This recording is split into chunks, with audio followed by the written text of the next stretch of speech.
Good evening and welcome to the Centre culturel irlandais en présentiel. C'est magnifique. On est gâtés maintenant, on se sent gâtés. You're very welcome here this evening, and I'm delighted to welcome back Paul Lynch, who's a friend now at this stage to the centre. You've launched all your books here with us, and delighted to welcome back also Francis Geffard to launch this beautiful book, Beyond the Sea, Au-delà de la mer, the fourth novel published by Albin Michel and translated by Marina Barrasso. And I'm going to hand over very quickly to Francis, and I hope you enjoy the evening. Thank you. And maybe first I'm going to ask Cameron to give us a French copy. With this we will have a bilingual presentation.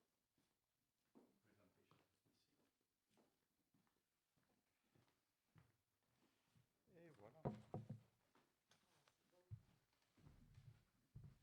Which one do you prefer?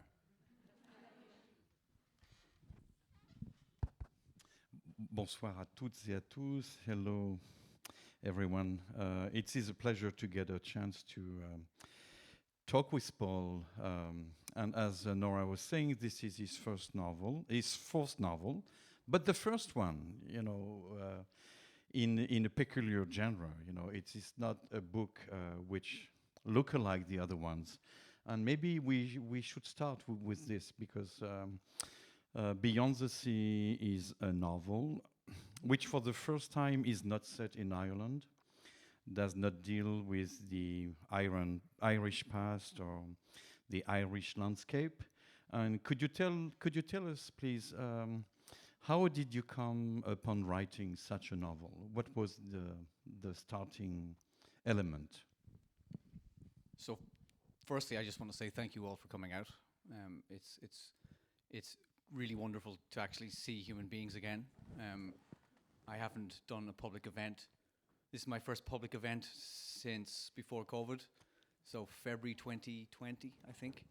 So I have to take my mind off the shelf, the dusty shelf, and we'll see how I get on. The book was born in kind of two different ways. One was I sensed for some time that I had said what I wanted to say about Ireland. That those first three novels, for me anyway, sort of went sort of deep into certain aspects of the Irish psyche, certain aspects of the Irish mythology of the last 150 years. And I'd said what I'd wanted to say. And I had this feeling that if I did one more book that was historical, I would never be allowed to escape that trap ever again. I would be an historical writer or historical fiction writer. And I just, by instinct, I felt like artistically you need to change, you need to come out of your comfort zone, you need to be pushing into new terrain all the time. So I was on the lookout for something that was going to be different. And I was reading a story long after it happened about a real-life event about two fishermen in Mexico who had gone to sea before a storm. And they were washed out into the Pacific. The storm lasted, I think, for 5 days in 2013, I think it was. And the storm lasted for 5 days, and when it was finished, they were far out to sea. They were beyond rescue from the Coast Guard. Their outboard engine was destroyed, and they were being taken by the currents out into the Pacific, which is effectively out into your death, out into the abyss, because the Pacific is just so vast. And over a year later, the boat washed up on the Marshall Islands, and one of the guys was still alive. And that was a story at the time. And I didn't hear about it initially. I just came about it later. But when I read it, I had just had this flash of inspiration, perhaps, because what I saw was not a story. I saw this moment on the boat of two guys on the edge of madness, two guys sort of almost like a Ingmar Bergman's psychodrama, something like Persona, something. Because I don't want to say what I saw, because if you haven't read the book, then I don't want to give it away. But I saw something that's really pivotal in the book, and I saw that, and I saw the book, and so it could not have been a survival story. It could not have been an adventure story. It was a maybe a psychodrama, maybe something. I mean, it proved ultimately. I think it's a philosophical novel. It's a metaphysical tale, and so that was the first thing. And then when I sat down to write it, I discovered a problem, which was, the first three books, because they were Irish and they were historical, they had a certain musicality that I allowed for those books. It seemed natural to have that. And when I started writing this, I was like, I have to take out the Irishness, because I wanted to make something that was just much more universal, to sort of, it was not going to be an Irish novel, so the language had to sound more neutral. So I started taking out. I just turned down the music, and stripped back. Took out the idiomatic English and stripped it back to something more suitable. And when I read back, I wrote about maybe 4 or 5 pages. I was working on it for maybe 2 weeks, and when I read back in it, I didn't like it at all. I thought it was awful, and it scared me because I didn't hear myself, and so I panicked. And this is part of the process. This is what you do. You write something and you don't recognize it, and then you walk away from it. And I walked away from it for a couple of months. And I was in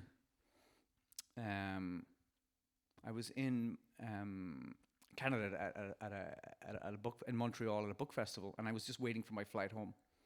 And I'd left my book with my bag in the hotel, and so I had gone for a long walk, and I found myself sitting around, and I'd been watching people for a few hours, and after a while I was like, I want to read something now. And so I just took out my phone and went looking through my phone, and I found the document that I had been working on months beforehand, and I started to read it. And it was a completely different experience reading it cold, reading it objectively. And I went, oh, this is the book. This actually had the quality that I was looking for. It was just so new to me at the time that I had to let it settle. And so that was that, and I wrote it. I wrote the first draft in about 6 or 7 months, and then spent another 1.5 years fine-tuning it. Because your first 3 novels, Red Sky and Morning, The Black Snow and Grace, were all impressive because of the landscapes. You are a writer who is interested into writing the natural world, writing about the light, writing about the landscape which surrounds the characters. And you make a decision writing a book about 2 guys on a boat in the middle of the ocean. Did you feel it was kind of a challenge for you? Did you want to see if you were up to it? Or? I thought I was insane. If you think about it, like, why would you write a book in which technically nothing can happen? They can't go anywhere. What you want to have when you're writing a story is you can move a character around. There's an old trick that if something's not working in your story, you move the character to a new location, and you watch for a little spark, something might happen. There is no... or you make them meet someone else. You make them meet somebody else, or there is none of that in this book. 2 guys in a boat. They're not going anywhere, and I'm bloody well stuck with them. But I love that challenge, because the fact is that formal restrictions force creativity. The more restrictions you give yourself, the more you rise to the challenge creatively. And so, like, for a very simple restriction that I imposed on myself is I vowed never to use the word blue in the book. And we are surrounded by sea and sky for the entire novel, and the word blue is never used. And then I learned later that Homer never uses the word blue either in the Odyssey, but they speculate that whoever Homer was may have been colorblind, hence the wine dark sea, which doesn't quite make any sense unless he was on the sauce. So there were restrictions, and I found them really energizing. And you know, the thing that I enjoyed about this book was that I think what you look for as a writer is you're trying to find a vehicle that gets you close to your own preoccupations. You know, like you find a story, the story's a vehicle, and writing it brings you closer to the things that you're really interested in, deeply interested in. And so this story, I felt, got me closest to the things that I'm interested in. There's a line, I think it was as a Zen painter once said, you know, that he was looking at a tree, he was 70, and he just did a stroke of a tree, and he said, now I can draw. And I really I appreciate that sensibility, which is that you're getting closer and closer and closer to the thing that you want to get at. And so I felt with this book that I had gotten much closer. And there was also, I mean, after Grace, there's a really interesting line in Bolaño's 2666. I hope you've all read it, and if you haven't, you should read that wonderful book. But there's a character, he's bemoaning the state of fiction in the book, and he says that, you know, everyone wants to write a perfect little pristine novel, but what about the big dangerous novels, the ones that go right to the edge of things and they're messy and they're dangerous, and it's a really wonderful long speech in the book. And when I felt that Grace was my attempt at the baggy, dangerous, messy book that took you right to the edge of something. But after that, I needed to do something. I needed to move away and do something very distilled and very precise. So this book was I felt was more like sculpture. I was just chiseling at it, just chipping. It's like going into the desert in a way. Because the ocean is a kind of a desert as well. Yeah. So spending so many weeks writing a book with these two men at sea, did you have a personal connection to the water element before that? Does water and the sea and the ocean have a significance in your life or in your family's history or in your childhood? Yeah, well, I mean, my father was in the Merchant Navy. He was a radio officer. And so when he was 19, he went to sea.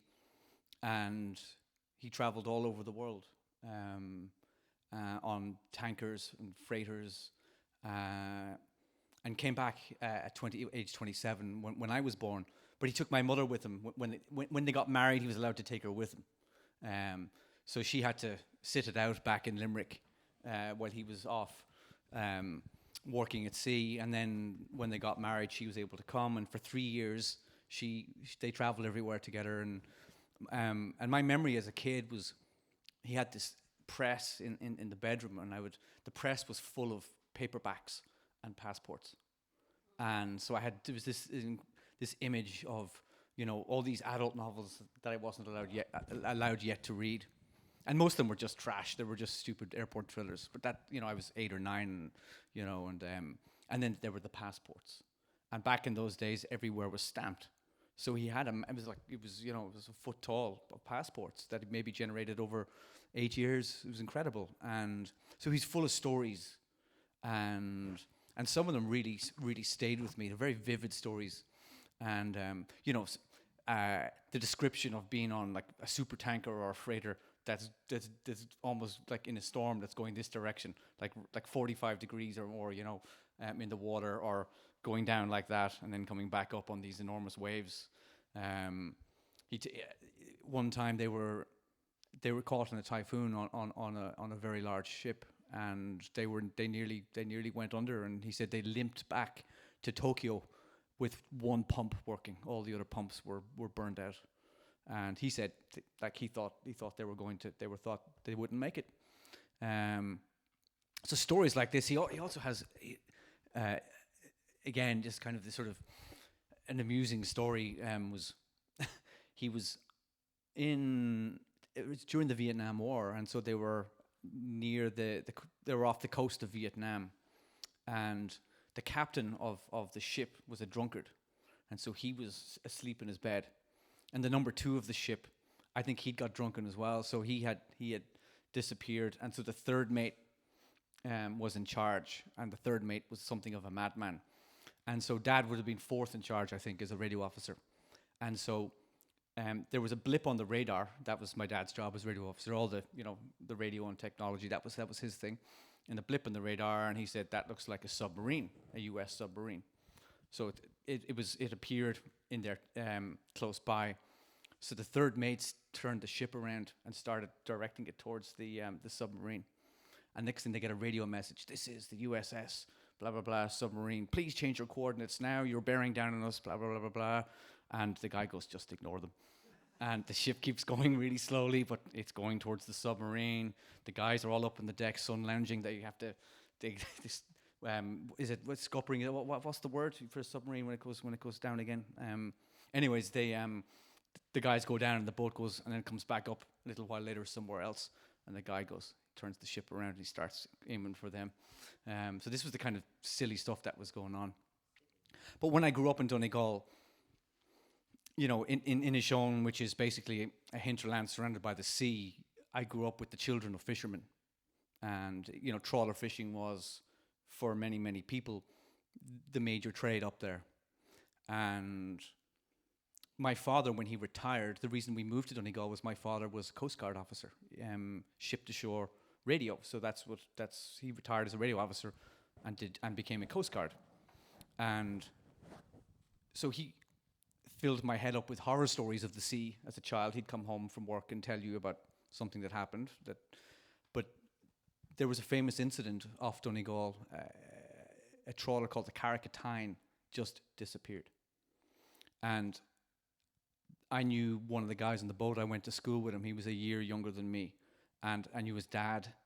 And they were from the town, and it was surreal. I mean, the boat just disappeared, and my father was working on that, and it really traumatized a lot of people in the community because this is it's a big deal when there were no bodies were ever found. The ship was never found. The trawler, it just disappeared, and there was all these theories about what happened to it. But things like that haunt you. They fill up your imagination. And I realized later, after I wrote this book, this would be one for my analyst if I had one, but there's something about the idea of these two men in this boat going out to sea and being washed out by a storm beyond rescue, beyond the reaching hand of the Coast Guard, beyond the reaching hand of my father. And that just felt to me really powerful. So that when they come to be in the book, they both know that they cannot be rescued unless by some miracle. And so as the book evolves, it is effectively Schrodinger's cat, because they're both alive and dead at the same time, because they know they don't have a chance of surviving. And that's where the real meat of the book starts to emerge, and you realize you're not reading a survival story or whatever. It's going to go into interesting places. Writing the book, did you think of all these writers who, like you, wrote about the ocean, wrote about people lost at sea? Or I am thinking, of course, of Conrad and Melville and Hemingway, of course. Was it something on your mind, or did you think that you would be able to forge yourself a place somewhere in this mythical literature? Absolutely. I was thinking of these writers, and I was thinking about them because I consider the book part of a conversation with these writers.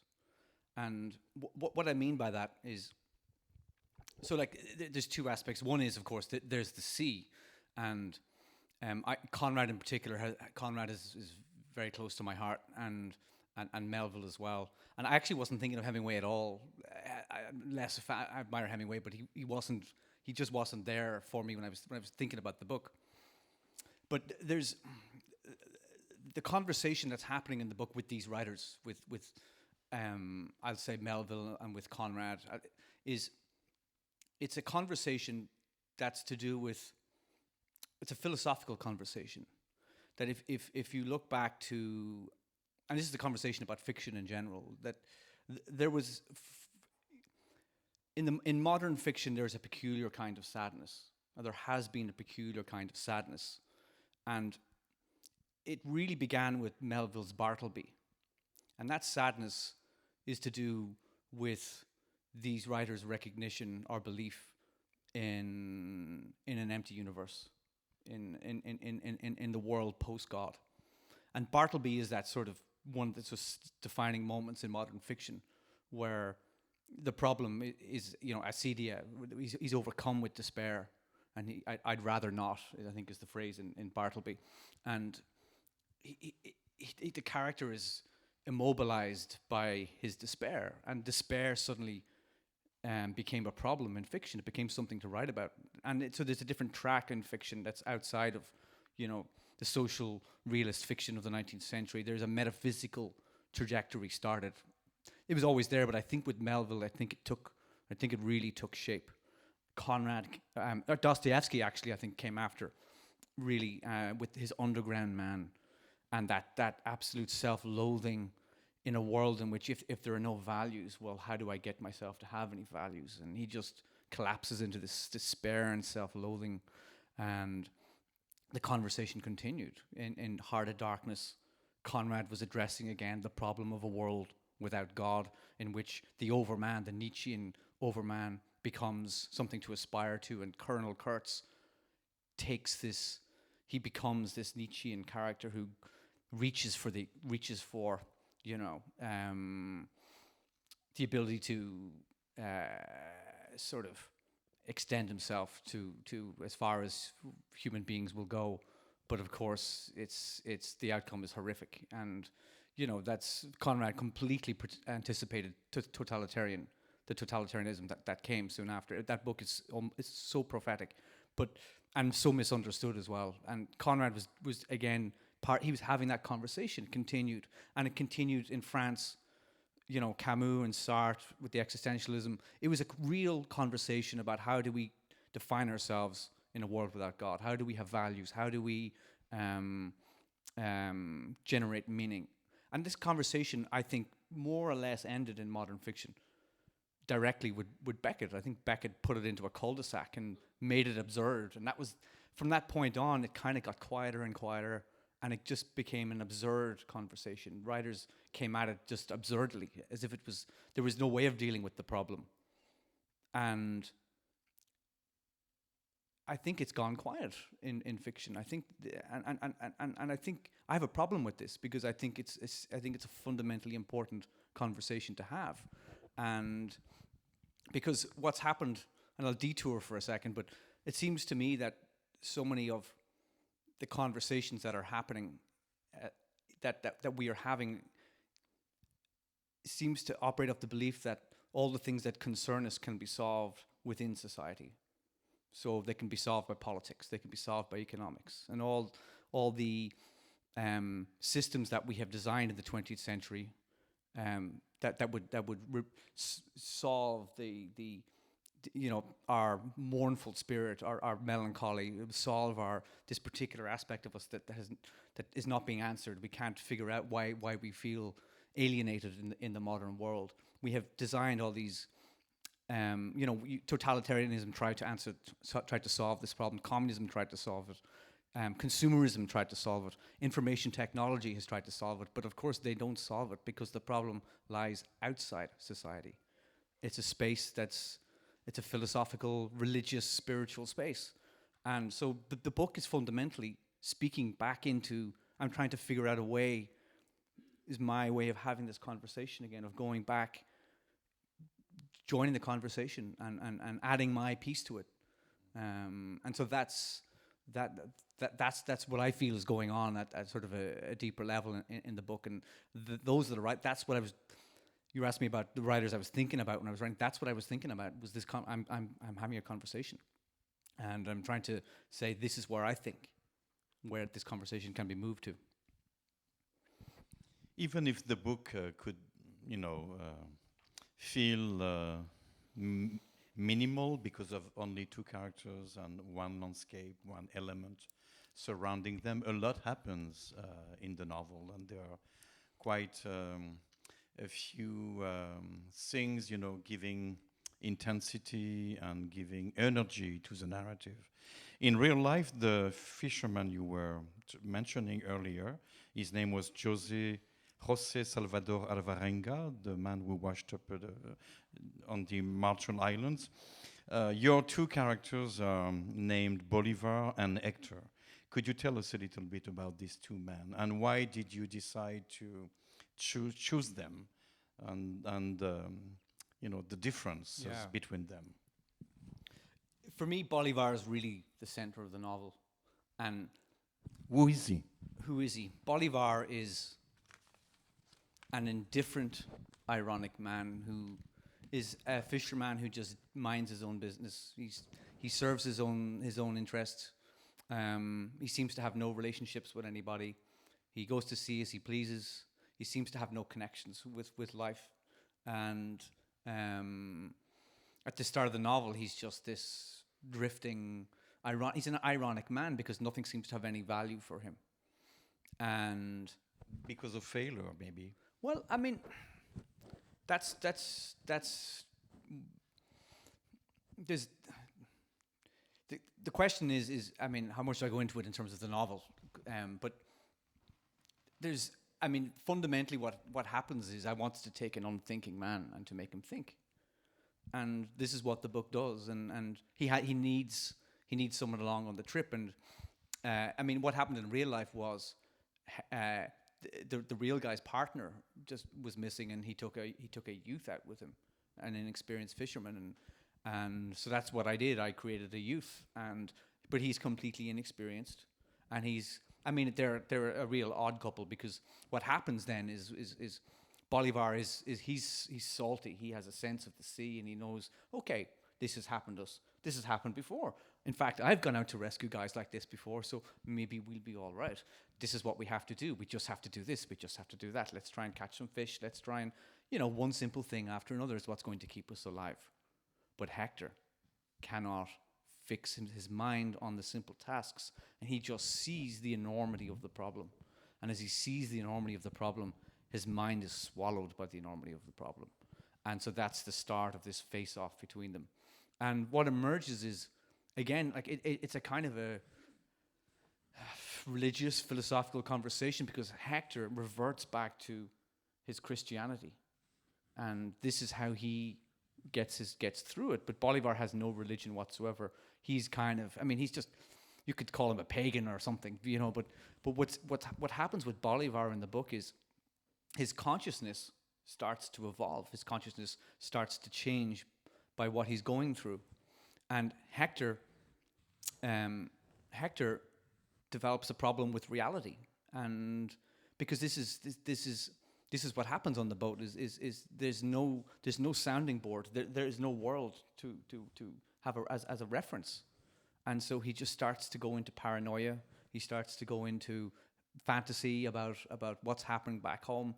His girlfriend, he's convinced, is cheating on him, and he's absolutely certain, and he cannot be convinced that he's wrong. And Bolivar is watching him, and he's going, "But how can you know that's true?" And he's like, "But it is true." And so the problem of how we believe starts to come into the book. The problem of how we form our beliefs, and it was very strange because when COVID happened, and we all found ourselves isolated and locked in our houses for periods of time, and we were all suddenly on a version of that boat. And one of the things I noticed was some people began to develop a problem with reality. And my wife, who's down in the corner, went to meet a friend one evening, and this friend had been living on her own during COVID, and had basically destabilized. And when she met Anna, she said, "I don't know what's real and what's not real anymore." And the conversation then veered into worse territory, and she ended up needing help. This, and she got it, and she's fine now. But she and we all know, I think, people who went into, who began to have a problem with objective reality during COVID. And so this was a strange thing to see that same thing happening. And so I began to think that, that there's an aspect of what Hector was going through was true. You know, even though we don't know whether his beliefs are true, but what the mind does in these situations, that there was a fundamental truth there for him. But you know, these two guys end up they develop this beautiful friendship, but everything is against them, and I don't want to ruin it too much. But you know, the conversations become really, everything comes out because you know the world. They look out at the sea and they just see themselves. That's all they see back, and so the sea and the world that becomes the mirror for the life that they cannot live, and so the regret starts to eat them up. And you know, as Hector says, I'm not here. I don't believe I'm on this boat, but I'm not back there either. So I'm nowhere, and so he's completely disconnected. And Bolivar is trying to just do the simple tasks. And so Bolivar's process is completely different, and his evolution is completely different, and he ends up in a kind of, for me, a very sort of transcendent place. He transcends for a period of the novel because he becomes. It's arguable whether it's again real or not real, but he reaches a point where he encounters the kind of this oceanic feeling of oneness with the world. And so he's gone from this egotistical small man, and he is completely psychologically, you know, transcended. And so there's a Zen, there's very much a Zen aspect to this book that I'm working off, and that I think the conversation that I'm interested in is the problem of I've seen the problem of, you know, how do we create meaning in a world, you know. We've been we started this conversation, we ended the conversation, and we still have the problem. And if you look to Eastern cultures, the Zen culture, Zen aesthetics, they've been dealing with this for hundreds of years, and they don't seem to be too troubled by it. And so that's something I wanted to explore. It's very interesting. The culture is completely different. So there was a big Zen kind of Zen aesthetic working its way through the book as well. We will see later that this is a book about faith as well, but faith with or without a God. You know, it doesn't need to be necessarily religious. But was there a need to have two characters who are in some ways incomplete? I mean, Bolivar is not a good man per se. You know, he's a cheater. He's a liar. He abandoned his wife and his daughter. You know, he has a boss. I don't think that he fulfilled anything of value in his own life. Nothing. And then you have Hector. Hector is 17. His life has not happened yet. You know, he is waiting for his life to start. So, did you need these two men to be so incomplete to enter a possible redemption or a possible revelation? Well, it adds a fundamental tension, doesn't it? If you've got two characters who over time come to realize what it is they didn't achieve and what it is they now would like to achieve if they get the chance, but will they? And so that's it's a useful tension to have. And I mean, Hector is he's an unfinished person in the sense of he's a youth, he's an adolescent, and he hasn't even slept with his girlfriend yet, and that's what first starts to eat at him, is that, you know, that she's actually probably sleeping with somebody else now, and that's the first thing that starts to get at him. And that's exactly how it would be if you're 17, and you know at one point he's missing soccer practice, I think, and that bothers him as well. And I'm interested in characters that are unlikable, and you know, Barnabas in The Black Snow was a character that, to begin with, he's sort of unsympathetic. He certainly had very little sympathy for other people, or he didn't seem to be attuned to the feelings of other people. But it's characters like that actually give you scope for tragedy, for really interesting tragedy. Because it's the gap between their certainty and their certainty of themselves and the actual reality that creates the tragedy. And so Bolivar is like that. He's a character who's completely certain of himself until we strip him away. And I mean, he's kind of, it's like he went to therapy or something. We take him apart piece by piece, and then we rebuild him in the book, and that's what happens. But that process is it's violent psychologically, and there's I mean, we encounter the full spectrum of emotions and the problems of faith, and because central to the book is Bolivar. He's convinced they're going to survive. He has to believe this, because what else is there? Why would he continue if he doesn't believe this? But Hector just cannot believe that they're going to continue, that they're going to survive. And so he spends a lot of time in the book just trying to get Hector to believe this, that this is going to be okay. And meanwhile, Hector switches into a very bitter sort of Christianity. He's like a penitent, and he just starts getting into this really twisted form of self-recrimination, and he just goes deeper and deeper into it. And so they're constantly pulling at each other psychologically and even physically, because at one point in the book, it's not a good idea to swim in shark-infested waters, but Hector decides that he's going to start swimming, and he doesn't care anymore. Something has happened to him, and so Bolivar is absolutely petrified of this, and it's not because he doesn't want Hector to die; it's because he doesn't want to be alone. And on such a small boat, you cannot escape the other, and it's a big dimension in the novel. The proximity with someone you don't know, and someone you're going to discover in dire conditions. But a lot of the novel is also about survival. I know that you did some research for your previous novels, of course, Red Sky in Morning, and of course as well Grace, and a little less for the Black Snow. But how did you get into that territory? Did you do some research work? Did you read some survival stories? Did you try to explore those feelings yourself? What was the... Yeah, I mean, it's just I had to understand that world. I had to understand Mexican. I mean, in the book, I don't say where it is, and I'll go back to that in a minute and why I do that. But initially, I had to understand how a panga boat, it's a 25-foot boat, and how I had to understand how this boat worked, and they had a cooler in the boat for fish, and they ended up sleeping in it in real life, and so you have to understand these things.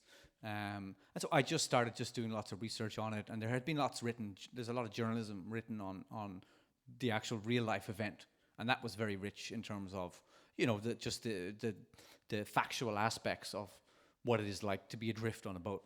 And I did think briefly about, why don't I bring this closer to home? Why don't I make this two Irish guys? And then I thought, well, they'll be dead after 5 days on the Atlantic, so that's going to be a short story. So this is going to be a novel. So it had to be the Pacific, because you can obviously you could stay. And people are going missing on the Pacific all the time. This happens again and again and again. And people do get rescued 3 months in, 6 months in, and very often there's cannibalism, and that doesn't get talked about, but that's how some of them survive. And in fact, I remember reading that the real life Alvarenga got sued by the family of the guy who died on the boat for cannibalism, because they believed he must have eaten him to survive. And so I did all that. I researched all that. But I also went hunting for videos of the sea, videos of the Pacific, pictures of the Pacific, and I would just watch the sea. I would just sit with a picture and stare at it for a while. I would look at footage of just waves, and I write very slowly. So the thing is what I'm looking for as a writer is it's not necessarily the thing itself, it's what's evoked by the thing. So I would watch it, and I would see what feelings come out, and then I would just work very slowly through that. And I mean, it's a short book, and it took me, the first draft was, I say, about 6 months, I think, but it was very slow going, and I just had to drifted with it. But the interesting thing, I didn't I specifically didn't say where this is set, because it says in the back of the book, South American fishing village is where they begin, because this is not about the real life event. This is my event, and this is my story. And the two guys who begin the book start out in modernity, but as the book unfolds, modernity falls away. The mobile phone goes into the water, and the radio is destroyed. And so they basically end up in my mythic space. I create a mythic space for these guys, and where I'm able to work out my own mythology, my own sense of the world, or through these characters. And so it's my universe at this point. It's my fictional world. And so for me, it doesn't really matter where they are. And I actually took a bit of joy in that, like in creating a story where modernity cannot enter. Because, for all of us now, solitude is neurologically impossible. To be on our own now it seems to be neurologically impossible. And what I mean by that is it's not just that you're going to be phoned by people or you're contacted by people, or it's that even when you sit on your own, you actually want to go on your phone, that you want to connect with something. Even when you sit down to read a book, you're negotiating with yourself not to check your phone, or you're negotiating with yourself not to do something. And so for so many people now, neurologically, we're challenged, and solitude becomes really difficult. And when solitude becomes difficult, the part of you, the sort of the subconscious that produces the inner voice, that produces the best ideas, that's going to speak to you, and that voice is silenced. And so it seems to me that it was important to lock tech out of this book, to lock the modern world out of the book, and yet it's a modern book. And I just wanted to create this space where even as a reader, you are in a sort of uncontaminated space. That's the thinking. Because like Don DeLillo once wrote or said that that the writer's job is to confront power in all its various manifestations. And I think it's an interesting idea. And one of the things that's most pervasive now, of course, is tech, and the big tech. It's just completely absorbed us, and it's neutralized us. And it's neutralized us to the extent that, as soon as you get angry about something, you get distracted by the next thing. And so your anger is completely neutralized all the time. And so, like, I think as a writer, we have to find ways of combating that. And I don't quite know how, but this is one of my ways of doing it, to create a tech-free space. One of the dimensions of the book is also very physical. It's also very much about the human body, because you cannot spend so much time on a boat, stranded in the middle of the ocean, without having effects upon you as a physical human being. And they experience a lot of sensations, not to mention, of course, hunger, thirst. And we know that hunger and thirst can, put you into a trance state, and it is maybe part of the spiritual dimension of the novel. What did you feel as a writer writing all these things, which are so elemental, so to the core of what it means to be humans? What was your range of emotions as a human being, writing those things?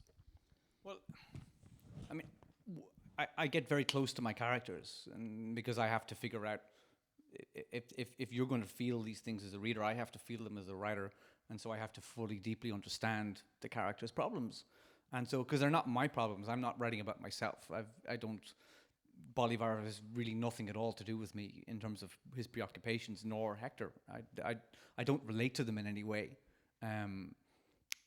But I have to enter into their space. And what happens in the book, of course, is they go through periods where they don't even have water. So you start to hallucinate.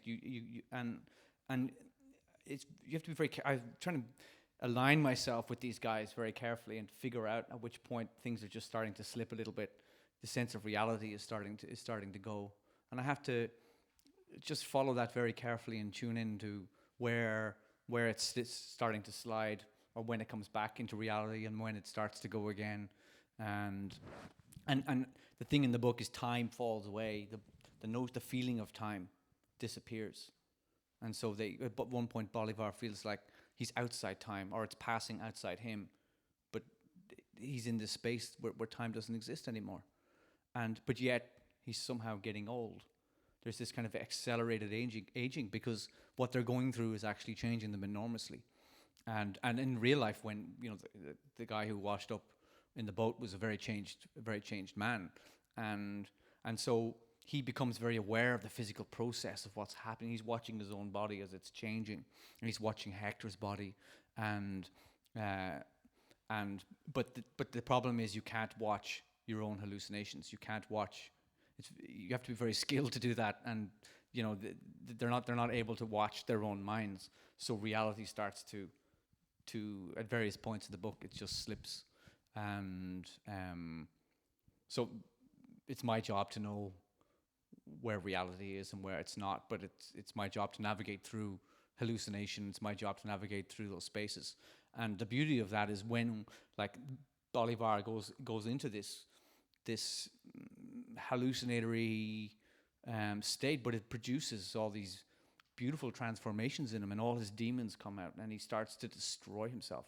And I don't want to say how it happens, because but he really Nietzsche has a quote, something like the way to one's own heaven lies through the voluptuousness of one's own hell. And so he goes to hell, but for me he emerges in this book as a transcendent character, and I'm sort of very fond of him for that, but of course as he loses it all again, but there's a moment of his consciousness is raised enormously in this book by what he goes through. But you can't raise your consciousness unless you go through hell, and you so that's his process, and I just have to, my job is to track him and to follow him, and I don't know how I do it, though, if that's kind of what you're asking as well. I don't know. It's kind of part of the strangeness of writing. Through their experience, these two men, even if they are experiencing life in a kind of a desert, because they are the only ones, except a few animals around them, they, in a way, bring their world with them as well through their conversations, because there is even if these characters are two men, women are there in a way, because they are talking about love and about family and about what makes life. What did you think exploring those themes, through their conversations and through the relationship which is going to start between these two? I mean, the thing about Bolivar and Hector is they're meant to hate each other.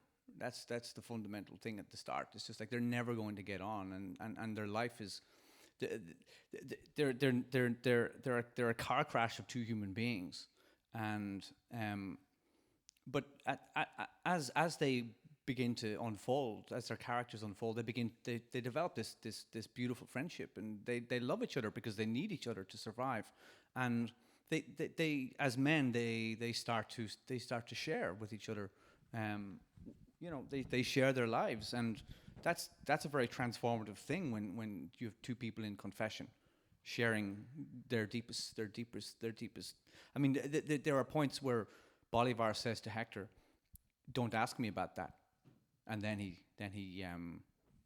tells him because he needs to confess, and then he goes, "But don't ask me about that," and then he speaks again, and then he goes, "Don't ask me about that," and more comes out, and it's this confessional, and it becomes very tender, I think, between them. Don't you think because it is easier to talk to a stranger?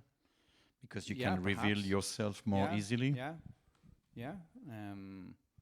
Yeah. I mean, it's a kind of violent therapy is in some respects. Yeah. Because it is maybe their way to bring life into a place which is a void. Yeah. I mean, the thing is that, as I said, there's no action in this book. Sorry, there's no trajectory beyond what's happened. I mean, they have to fish, they have to catch, they have to survive, and that has a series of challenges for them. But everything is generated by what comes up out of their demons that come out, and that's what moves the book along. And by also the possibility of getting rescued. And that brings us back to the question of faith and belief. And Yeah. shall I read from the book for a little bit? Yeah, and maybe just before we should go into this territory of faith, because there are two kind of faith in the novel, as you said earlier, which kind of are opposite of each other. Were you aware of getting into that spiritual dimension? Yeah, I mean, I wanted to write a book that confronted these things directly, and that's. But I didn't know what would emerge, because Hector brought his own things. Bolivar brought his own things, but there is that sort of east-west conversation underneath it to a certain extent. I mean, yeah, sorry. And presence and absence of God at the same time. Yeah.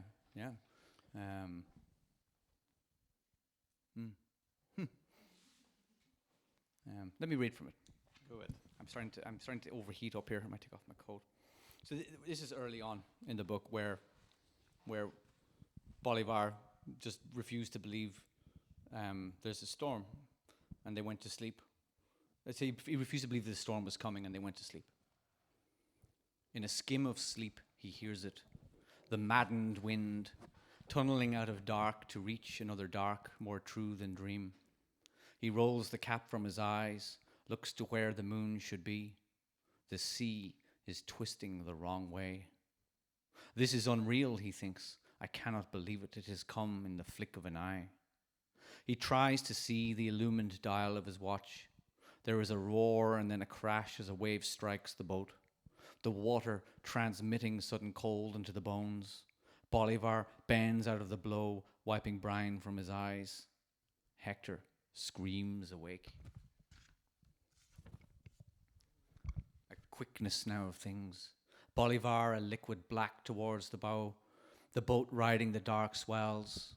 He passes Hector, who has come to be on hands and knees, and he roars at the youth to bail. Hector, not real now, but an imagined thing, cowering in the boat, which is also the unimagined thing. Bolivar aware for an instant of this thought as it passes through his mind, his body moving without thinking. Without gloves, he is upon the sea-cold line, fire in his hands as he hauls it. Behind him, Hector is shrieking. Bolivar roars over his shoulder at the youth to bail, sees instead Hector taking hold of the battery lamp and shining it at the sky. A world come howling from a dream. Salt stings his eyes. I am blind, Bolivar thinks. Then he flicks on the headlamp, a steeple of light in the dark. Hand over fist, he pulls in the line, hitches it to the two-headed bit, the boat pitching downward as he gaffs a shark in the mouth and hauls it. Then he unhooks the shark and sees by lamplight into the shark's eye, is met with a fleeting, unintelligible feeling of some other world. He clubs the shark on the head and throws it into the cooler. It is miracle work, and yet he moves with a feeling that something is within reach, a defined edge of his being. Already he has landed and unhooked 4 big fish, the line laden, the bait has done its work, whispering to himself about Hector, who is cowering in the stern, screaming and refusing to bail. He thinks you knew it the moment you saw him. It was in his walk, in the way he stood, in that short little jaw of his. He becomes aware of water touching his ankles. He turns towards Hector and shouts for him to bail, but his voice is flung the wrong way. He hitches the line and walks down the boat, grabs the bailing bucket, ropes it to the under seat. The hissing salt spray. Hector's shouts thrown into whisper. Dear God, please, I don't want to die. The sound of the wind funneling through dark space. How an hour becomes a life. Some distant part of Bolivar's mind speaks, but he does not listen. He is busy doing the work of two men, bailing the boat and hauling the line, gaffing fish after fish, throwing them into the cooler. Soon the cooler is half full with tuna and a few sharks. For sure, he thinks, this is the best place yet. Just another hour or so and there will be light. He meets the blow of each wave while Hector can be heard sobbing. Now and then the youth begins to bail but stops when hit by a wave. It is a simple matter, Bolivar thinks. Staying alive. Doing what you are supposed to do without question. This boy is a fool. He will not listen. He thinks this will make for some tale back home. He will never live this down on the strip. It is then that Bolivar turns and roars, "Come on, we are going to do this."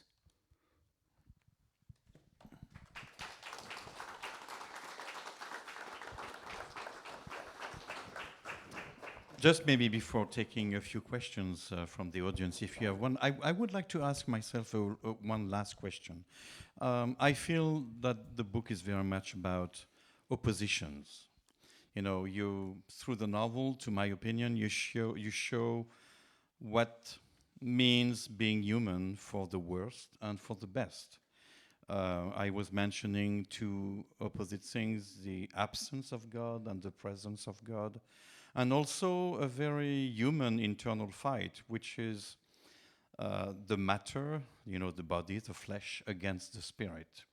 What would you like yourself, the reader, to retain from this very physical experience, reading the novel? What would you like the reader to retain that you experience yourself, thinking about this novel, imagining those characters, and writing about them and their issues?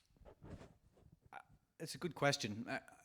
The idea of a space that exists where one can encounter one's truest self, one's deepest self, one's demons, all the things that we lock away, that we suppress during the day, that we keep away. As a writer, my job is to tune into myself for this stuff. It's to sort of remain in a state of permanent receptivity, so that whenever these things come through, I'm grabbing them and I'm harnessing them and I'm writing them down in my notebook, and I'm just I like that idea that my attempt of a novel where characters are in a vacuum, because it's impossible in modern life to be in a vacuum now. It's impossible to be alone, and so that's what I wanted to create, a space of contemplation, of solitude and contemplation in this novel. And that's so whatever happens in the book, and people have many different, I've read so many different interpretations of this, and some people really get the metaphysics in it, and some people completely miss it and they don't see it at all. Some people see a really psychoanalytic interpretation of it, and some people don't see that at all. And people, you know, it's not for me to determine what people take away, but there is one very quiet conversation in the book, and that's our relationship with the environment. And in the book, you know, there is this strange irony, because the men are confronted by the absolute of the world, by the absolute of nature, this silence. They are completely alone, and the world is silent. So whatever they say, whatever they think, whatever they believe, receives no echo back from the world. There's no confirmation of what they believe to be true. The world is silent, but yet at the same time, the only reason that they're able to survive is because the sea is so polluted that they're able to get what they need out of the sea. They're able to get a barrel that they can store water in. They're able to get the remains of pelagic fishing lines so they can catch some fish. They're able to build things out of the sea. And so there's this strange irony in the book that these men who have gone out to sea with their polluted selves are actually surviving because we as a species have polluted the world. And so that's just this quiet little conversation going on, because they open up fish and it's full of pellets, it's full of plastic pellets, or it's a turtle, I think and it's just full of the gullet is just full of, because this is what turtles are, what's happening to turtles at sea. And and all these little things are occurring throughout the book. And so there is an environmental conversation, and it's not loud, it's just there. It's just a gentle thing that's passing through the book that we have. This, like, when you think of Wordsworth, sounding himself off nature, and nature was pure, and now these men are sounding themselves off nature, and nature is corrupted, and nature is no longer what it was because of what we have done to it. And so there's just this creeping sense of sickness in the book. Any questions?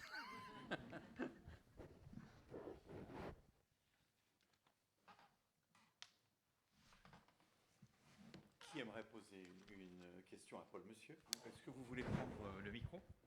Non, Ça va aller? en français ou Comme vous voulez, en anglais et en français, si vous voulez, les deux.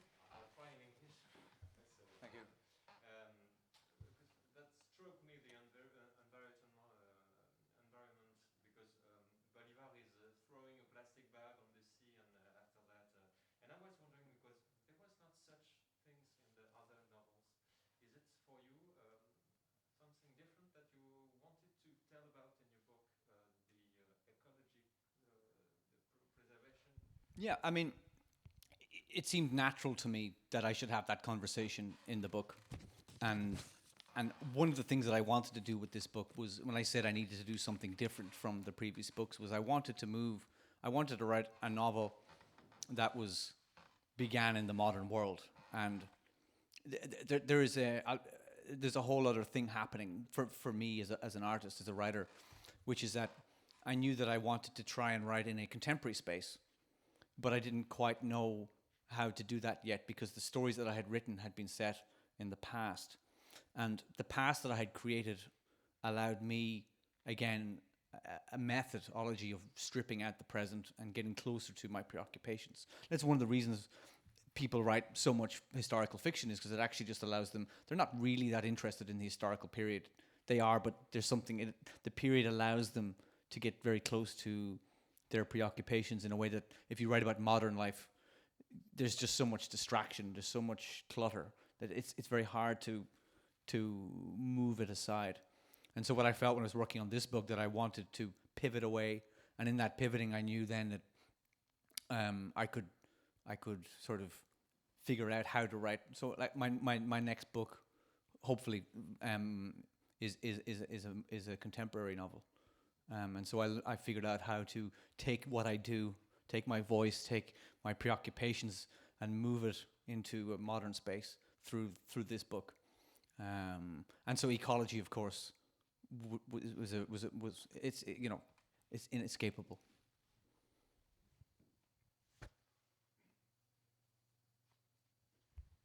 Thank you both for a very interesting conversation. Paul, I think you mentioned earlier on that you're attracted to difficult characters, and Bolivar is certainly not someone you would automatically be endeared to. So I was wondering what techniques you have to write that type of character in a way that will keep the reader on his or her side. That's a lovely question. One of the things that really annoys me actually is people say, "Oh, I didn't like that character," and it's like, you're not meant to like characters. They're not meant to be liked or disliked. Characters are meant to be interesting. Lear is fundamentally an interesting character. Is he likable? No, he's not likable. And so it's characters who are problematic are interesting, and that's what we want. We want complexity. Complexity is where real writing needs to be, because life is fundamentally complex. It's not black and white. It's not a Hollywood superhero film. It's the gray. Life is fundamentally gray, and so when you get taken on a likable character, there's a challenge there as a writer, which is, well, why am I writing about this character to begin with? There's something I'm interested in, and I'm interested in perhaps saving this character to some extent. I think I want to save them, and what I mean by that is I'm trying to, maybe it's a form of radical empathy, that you take something that's obviously unlikable or obviously selfish, and you keep shining the light on them from different angles. You see, that's what you're doing when you have a character like Bolivar or a character like Barnabas in the Black Snow. You change the light. You keep coming at them from different angles. You keep changing the light, and you start to realize that they are problematic for a reason, and that because they're problematic, they're sympathetic. And if they're sympathetic, we can connect with them. And so that's the goal, I think. Like, as a writer, is it's always to bring us into spaces of unlikable people. Or, I mean, I also have written about likable characters, but and I have a suspicion that it's every second book that I do an unlikable character, because that's how it's been so far. Likable, unlikable, likable, unlikable. So the next book is going to have a likable character. That seems to be the case if I think about it now. But I remember having an argument with an American novelist at a dinner, because he was hating Philip Roth, and he was really hating Philip Roth. And there are Philip Roth books that I think are quite incredible, even though Philip Roth himself was a very problematic man. But I said, but like Swede Laval, an American pastoral, he takes a conservative, sort of almost simple-minded American character, and he makes him complex, and he makes him, a character that we would just know. What writer is going to be interested in a Swede Laval? He's too easy to write. He's too obvious, and yet he takes him and he turns him into something extraordinarily complex. And I think that's great writing, and I think that's where the greatest writing lies, is taking somebody who is ugly on the surface, is confrontational, is unlikable, is egotistical, is selfish, and then shining the light on them, and you keep moving the light, and suddenly they emerge in a completely different way. From the outset of the novel, what would you do to make the reader invest in this character if it's not initially likable? How do you bring the reader along? Well, I mean, that's just a simple technique of creating a problem. That's all that is. I mean, you can take any character and you give them a problem, and the reader's going, oh, how are they going to solve the problem? That's all it is. It's very simple. It's a very simple thing. And you put two guys in a boat, and you wash them out to sea, and it's a problem.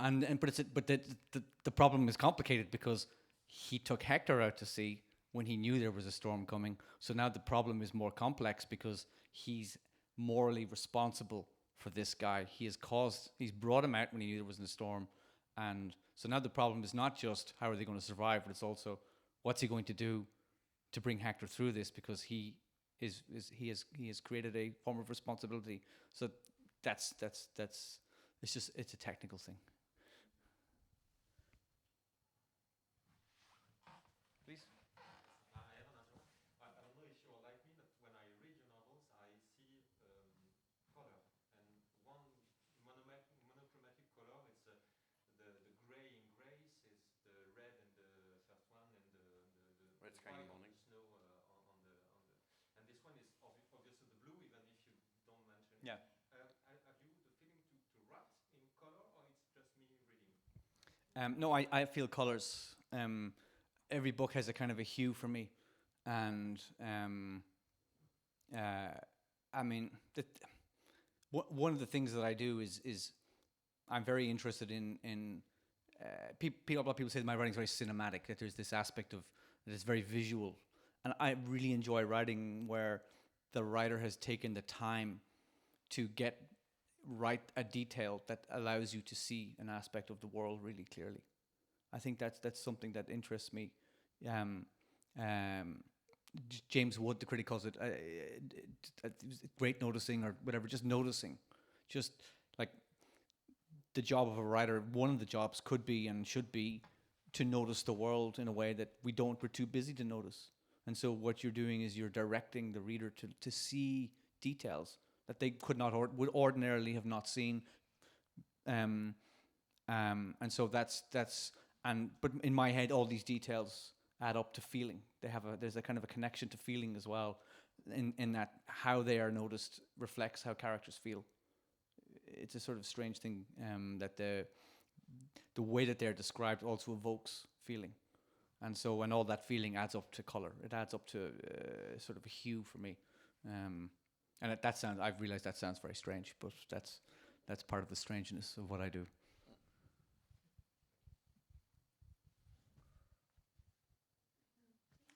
Madame. Are you influenced by haikus, or because your titles, the titles you choose, like you said, Red Sky in Morning and The Black Snow, it's both color and sensation, and it's very rich. And I wondered how you decided about your title. Well, haiku is a huge influence on this book. I read Basho really closely because I wanted to enter into that Zen aesthetic of what they call mono no aware, the feeling of the passing of time, the ephemerality of time, and the haiku is greatest at that. It just a very simple moment is captured, the fleeting moment. It could be a description of a leaf. It could be a frog disappearing into water. You know, these very simple, beautiful, distilled moments contain magnitudes of.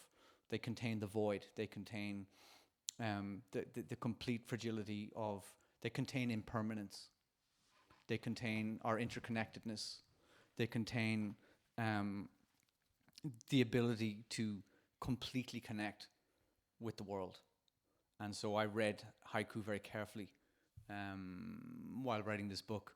And there are actually a couple of moments where I wrote things that I wanted to evoke a haiku, but not to, because it's a novel. In terms of form, I would not write a haiku because that would just not fit in with the novel. But I wrote a couple of things that were, hold on, see if I can find one here for you, that were reflections of a haiku. Let's see, one sec now. Bolivar sits alone watching the dusk sea. He sees a distant diving whale, the tail taking the shape of a soaring bird, water dripping off vanishing wings.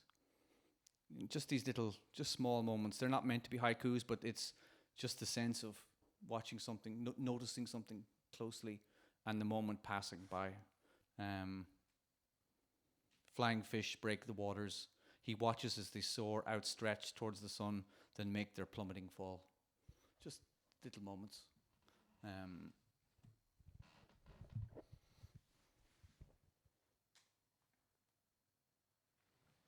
Est-ce que quelqu'un a une autre question à poser à Paul? Après, on peut continuer la conversation de façon moins formelle, monsieur.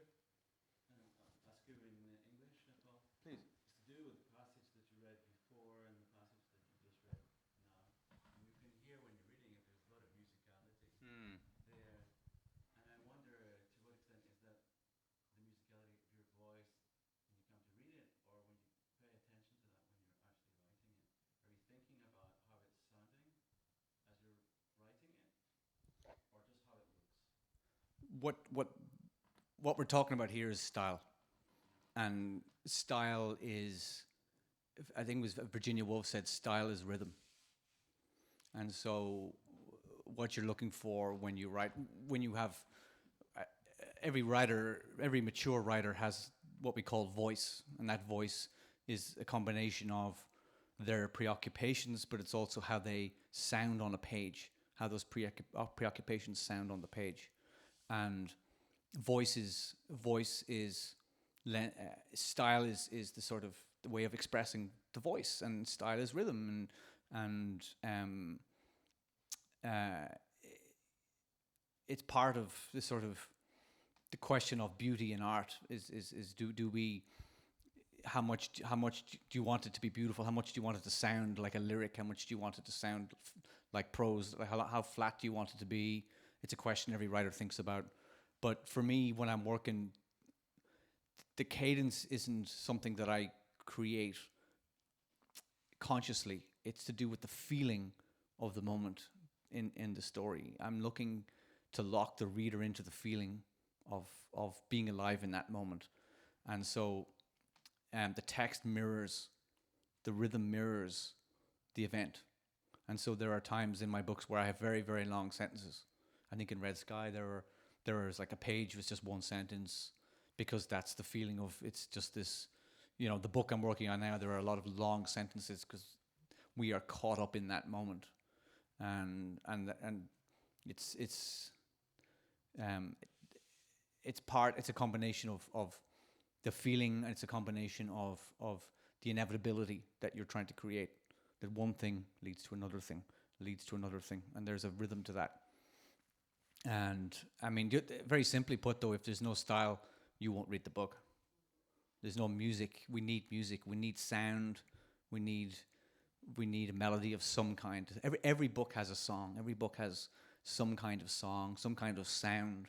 And when you start writing a book, what you're looking for is that song. And when I was saying earlier that I didn't like what I had written, it's because I didn't recognize the song. And when I came back to it later, I was able to hear it clearly and without my own prejudices. And I went, this has that song, and I liked it. And so it's complex, and other writers might have a very different answer. But I think Virginia Woolf's line is that about style being rhythm is a very, very, very nice way of putting it.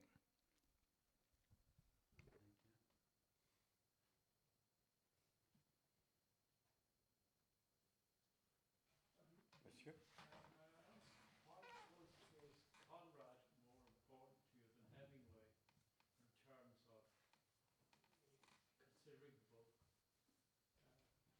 Well, perhaps because I had read more Conrad of late. I had reread Conrad, and I haven't really reread Hemingway, and so I feel a connection with Conrad. There's something in Conrad's writing that is unbelievably modern and prescient and prophetic in a lot of what he did in the best books. I think he was really misunderstood in his own time, and he continues to be misunderstood by. There's a lot of academics who just don't understand Conrad at all, and it's kind of very strange. But there's something about his sensibility that really appeals to me. And if I was to put it a nutshell on it, is Flannery O'Connor, another writer I love. She had a term that the kind of prophetic writers, that she called them realists of distance. Realists of distances, that they're really tuned into kind of metaphysical, cosmic.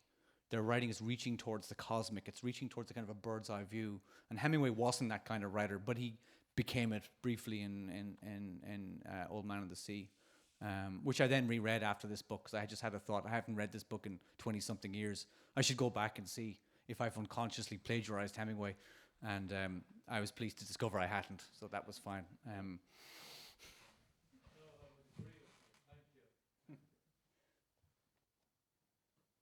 Une ultime question avant qu'on se parle de façon... You mentioned that you're working on a new book. The last time you were here, you said, my next book will be about two men in a boat. I wonder if you could give us a little nutshell of what the next one will be. It's about a woman trying to keep her family together under circumstances that are evolving beyond her powers to control.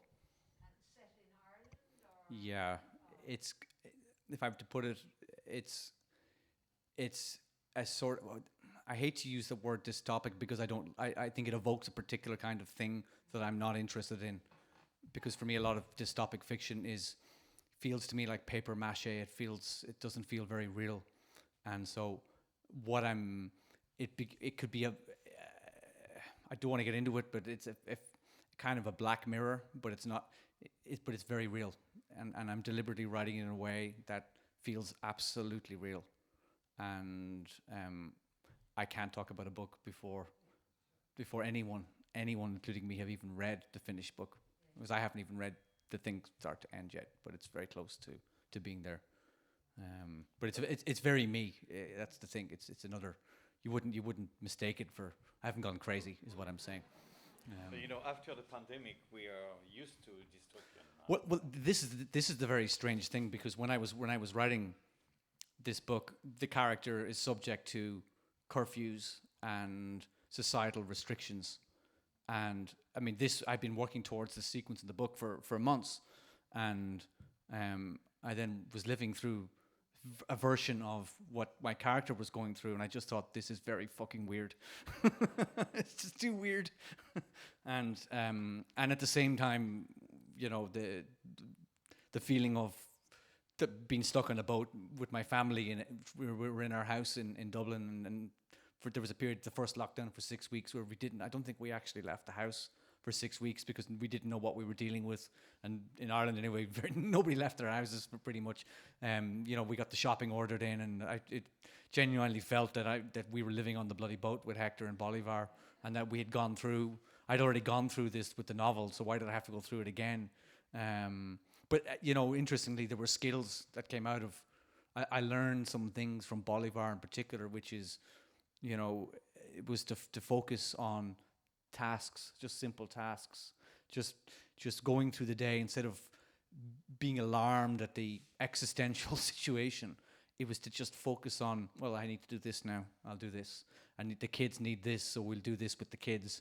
And it actually worked very, very well. It became a nice, very simple philosophy to get through that period of time. Because it was very strange, as we all know.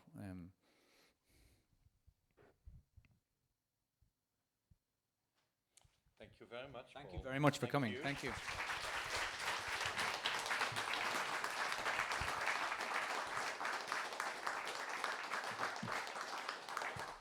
And if you want to keep talking with Paul, you can. If you want him to sign a book, you can as well.